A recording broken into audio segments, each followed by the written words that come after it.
ግንቦት 7 የሚከብሩ ዓመታዊ ቅዱሳን በዓላት መካከል ቅዱስ አትናቴዎስ ሐዋርያዊ አንዱ ነው። በቤተክርስቲያን ታሪክ ከሐዋርያት ቀጥሎ የቅዱስ አትናቴዎስን ያህል ስለ ሃይማኖት የተዋጋ ቅዱስ ፈልጎ ማግኘት አይቻልም። ቅዱስ አትናቴዎስ በቤተክርስቲያን ትውፊት መሰረት በዘመነ ሰማዕታት መጠናቀቂያ በ300 አካባቢ እስክንድርያ ግብጽ ውስጥ የተወለደ፣ ወላጆቹ አረማውያን በመሆናቸው ክርስትናን ያልተማረ ነበር።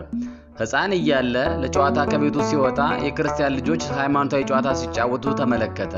ሊቀላቀላቸው ቢፈልግም ክርስቲያን ባለመሆኑ ከለከሉት። አትናቴዎስም ክርስቲያን ልሁንና አጫውቱኝ ብሏቸው እሺ ስላሉት ሕፃናቱ ዕጣ ተጣጣሉ። ለአንዱ ቄስ ለአንዱም ዲያቆን መሆን ሲደርሳቸው ለአትናቴዎስ ፓትርያርክ መሆን ስለደረሰው ሌሎች ሕፃናት ይሰግዱለት ጀመር።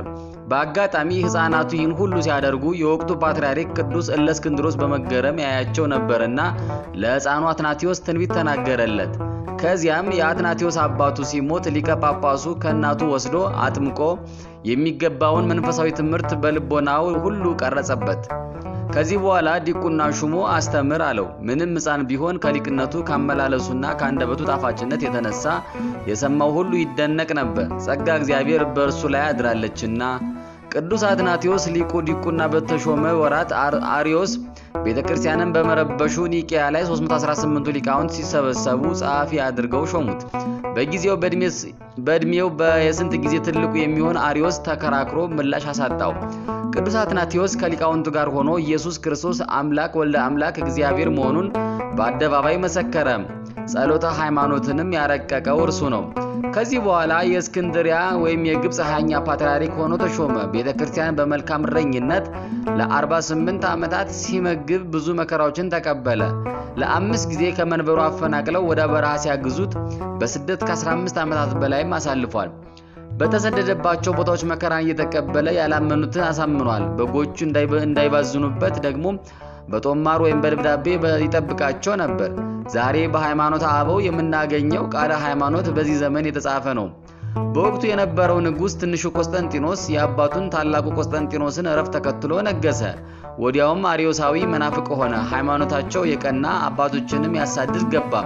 ከአበው ቅዱሳን መካከል ግን የዚህ መከራ ቀዳሚው ገፈት ቀማሽ ታላቁ ሊቅ ቅዱስ አትናቴዎስ ነበር። በተለይ አንድ ጊዜ ንጉሱ ቅዱሱን ወደ በረሃ ግዞ መናፍቅ ጳጳስ በግብጽ ሹሞ ነበር። ክርስቲያኖችን በግፍ ሲያስገድል ቅዱሱን ለ6 ዓመታት አሰቃየው። የወገኖቹ የልጆቹ ስቃይ የተሰማው ቅዱስ አትናቴዎስ ግን በድፍረት ወደ ቤተ መንግስት ገብቶ ተናገረው። ሁለት አማራጮችን አቅርቦ ወይ ግደለኝና እንደ አባቶቼ ሰማዕት ልሁን፣ ካልሆነ ግን ወደ መንጎቼ ምዕመናን መልሰኝ አለው። መናፍቁ ንጉስም ቢገድለው ብጥብጥ እንደሚነሳ ስለሚያውቅ በስልት ሊያጠፋው ወሰነም።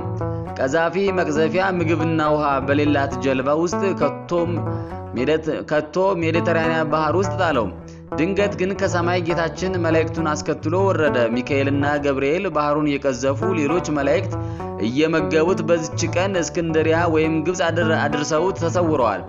ሕዝቡም በታላቅ ሐሴት እየዘመሩ አባታቸውን ተቀብለውታል። ሐዋርያዊ ቅዱስ ስለ ኦርቶዶክስ ተዋግቶ ብዙ ስቃይም ተቀብሎ በ373 ዓመተ ምህረት አካባቢ አርፏል። ቤተ ክርስቲያን ሊቀ ሊቃውንት ርዕሰ ሊቃውንት የቤተ ክርስቲያን ሐኪም ሐዋርያዊ ብላ ታከብረዋለች። አምላካችን ኢየሱስ ክርስቶስ ከሊቁ በረከት አይለየን፣ በምልጃው ሃይማኖታችን ይጠብቅልን።